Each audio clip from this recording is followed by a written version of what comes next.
Welcome back to the channel USD Coins everyone, and thank you for joining us on this fascinating deep dive into one of the most intriguing coins ever to circulate in the United States, a seemingly ordinary piece of pocket change that has captured the attention of collectors, numismatists, and treasure hunters across the globe. We're talking about none other than the 1966 Liberty Quarter Dollar. While it might seem like just another quarter from the mid-20th century, this particular coin has garnered significant interest and has been associated with auction prices reaching as high as $420,000. That's right, a coin originally worth 25 cents has skyrocketed in value due to a combination of rarity, historical context, minting errors, and public fascination. So grab your magnifying glasses, prepare to explore some incredible numismatic mysteries, and let's journey deep into the story behind the 1966 Liberty Quarter and uncover what makes it so remarkably valuable. Let's start by setting the stage. The year was 1966, a time of political, cultural, and economic change in America. The United States was entrenched in the Vietnam War, the civil rights movement was in full swing, and the nation was transitioning away from using silver in its coinage due to rising costs and inflationary pressure.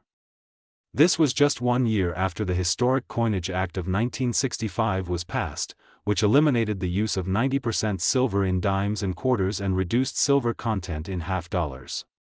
By 1966, the U.S. Mint was producing coins with a new copper-nickel clad composition, an innovation meant to reduce the intrinsic value of coins and stabilize their availability in circulation. This transitional period in coinage history is exactly where the mystery and allure of the 1966 quarter begins.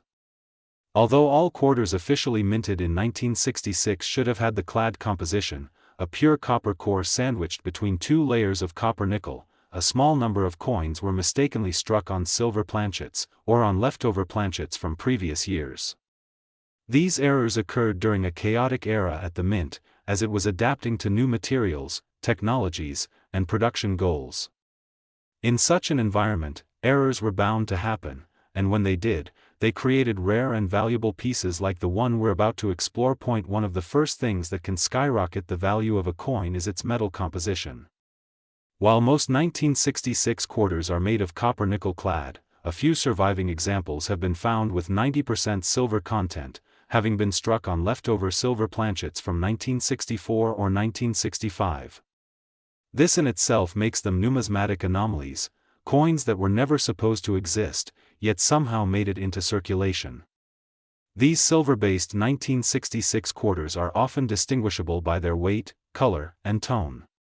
A normal clad quarter weighs about 5.67 grams, whereas a silver quarter comes in at 6.25 grams. That seemingly small difference can mean hundreds of thousands of dollars to a knowledgeable collector, but it doesn't stop at composition. Another factor that significantly increases the value of a coin is the presence of mint errors. In the case of the 1966 Liberty Quarter, these errors can take various forms, some of which are incredibly rare. Double strikes, off-center strikes, die cracks, planchet flaws, clipped planchets, and struck-through errors are just a few examples. When combined with the transitional period during which the coin was produced, these errors become not just quirks, but historical artifacts that tell the story of the Mint's evolution during a critical time. One famous error seen in certain 1966 quarters is the double die obverse, where the image on the front of the coin, typically the profile of George Washington, appears duplicated or shadowed due to a misalignment during the die creation process. These double die errors are highly prized by collectors, especially when they are bold and easily visible to the naked eye. The doubling might show up on Washington's eye, the motto, "In God We Trust," or the word "Liberty." When these doubling errors are confirmed by grading agencies and paired with good condition, they can drastically increase the coin's value. Another desirable and incredibly rare error involves the absence of a mint mark. This might sound counterintuitive, especially since in 1966, the Mint had actually suspended the use of mint marks to deter collectors from hoarding coins during the silver transition. So technically, no quarters from 1966 should have a mint mark at all. However, a few mysterious pieces have surfaced with a faint D or S mark, possibly the result of leftover dies or unsanctioned mint activity.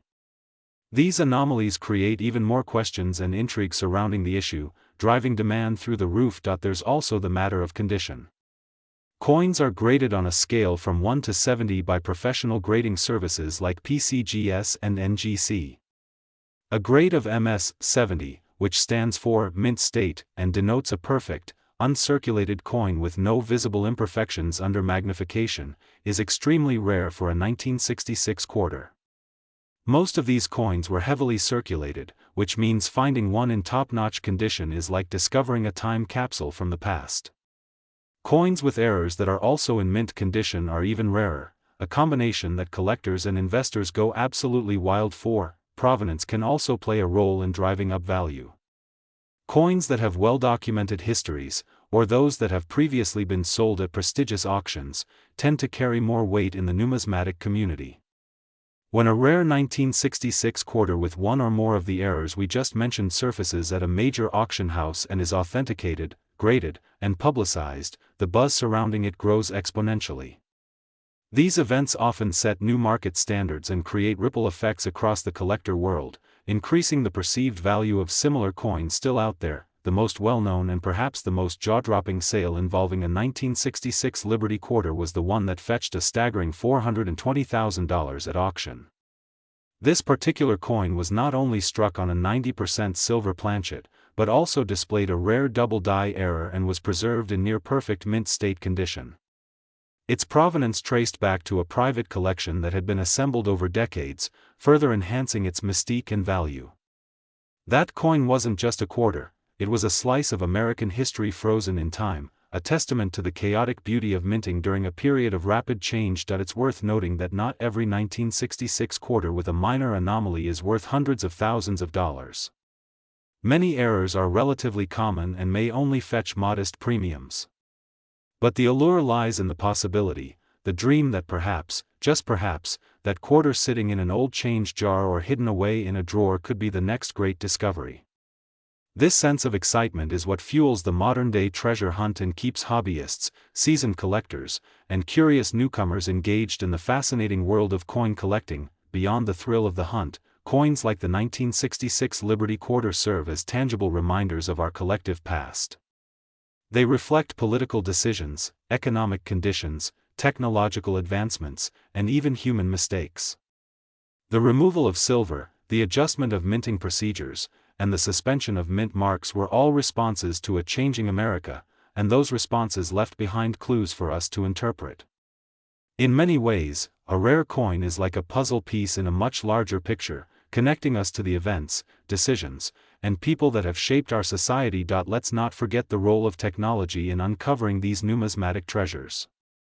Modern tools like digital microscopes, precision scales, and specialized lighting have allowed even amateur collectors to identify errors and evaluate condition with surprising accuracy.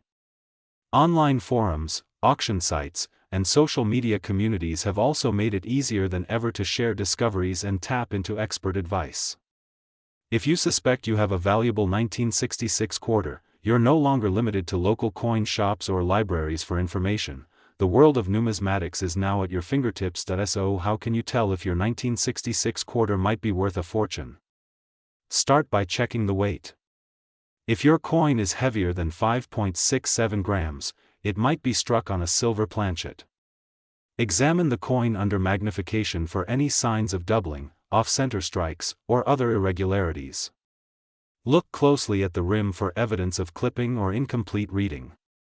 Even small die cracks or signs of a struck-through error, where a foreign object interfered during the strike, can increase value. And, of course, pay attention to condition.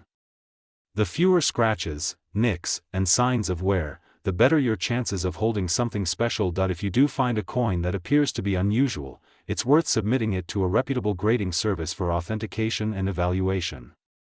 This step can validate your discovery and give you a much clearer picture of its potential market value.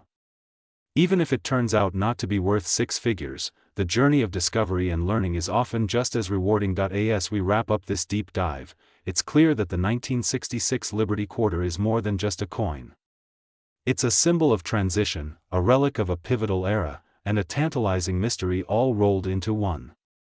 Whether it's the result of a forgotten silver planchet, a mechanical glitch, or a historical oversight, the existence of high-value error quarters from 1966 invites us to look more closely at the everyday objects around us. In a world where change is constant, coins like these remind us that even the smallest details can carry extraordinary significance. Today's video is going to take a deep dive into one of the most fascinating coins to have ever emerged from the United States Mint, the 1990 D Washington Quarter, a seemingly ordinary coin that's making waves among collectors, investors, and numismatists due to one unbelievable fact: a particular version of this coin, with specific mint errors and anomalies, has fetched a staggering value of up to $220,000. That's right, a 25-cent coin, turned into a life-changing sum of money. Buckle up, because we're going to walk through the history, the details, the minting process, the types of errors that have caused this astronomical value, and what you should look for if you ever come across one of these potential gold mines. Let's begin by stepping back into the year 1990, a time of immense cultural and political change. The Berlin Wall had just fallen, the Hubble Space Telescope was launched, and here in the United States, the U.S. Mint continued its tradition of producing millions upon millions of coins for circulation.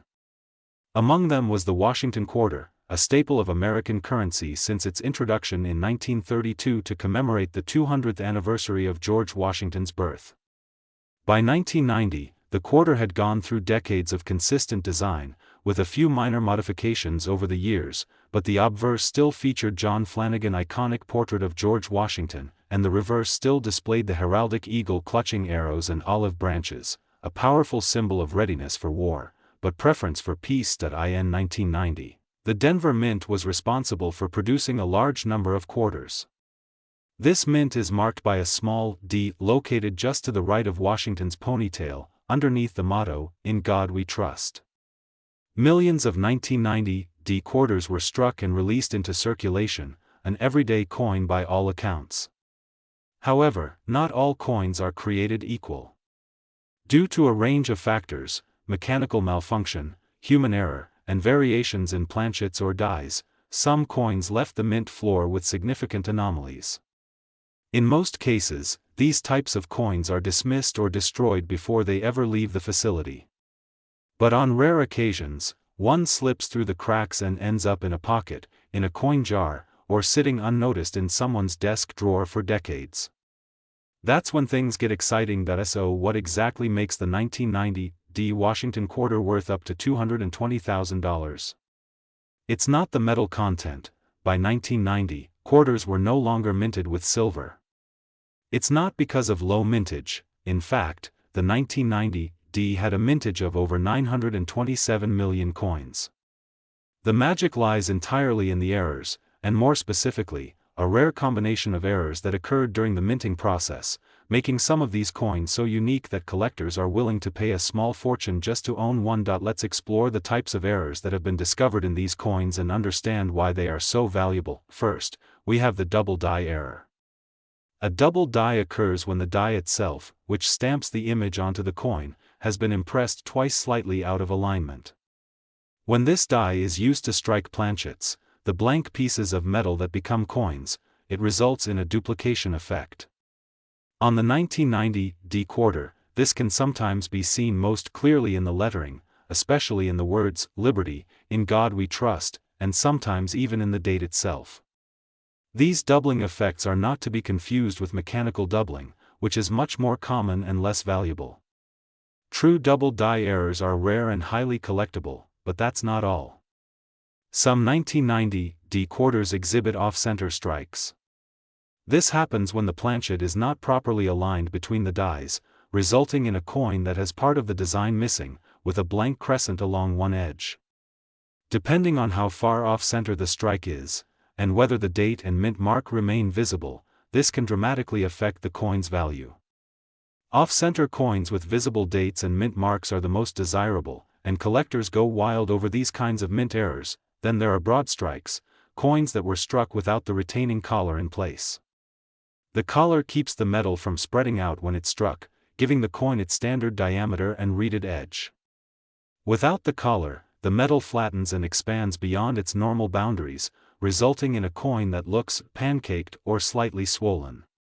These coins are misshapen but fascinating, and again, if the date and mint mark are preserved clearly, they can fetch high prices. Another fascinating anomaly is the die clash. This occurs when the obverse and reverse dies strike each other without a planchet in between, leaving ghostly impressions of one design on the opposite die.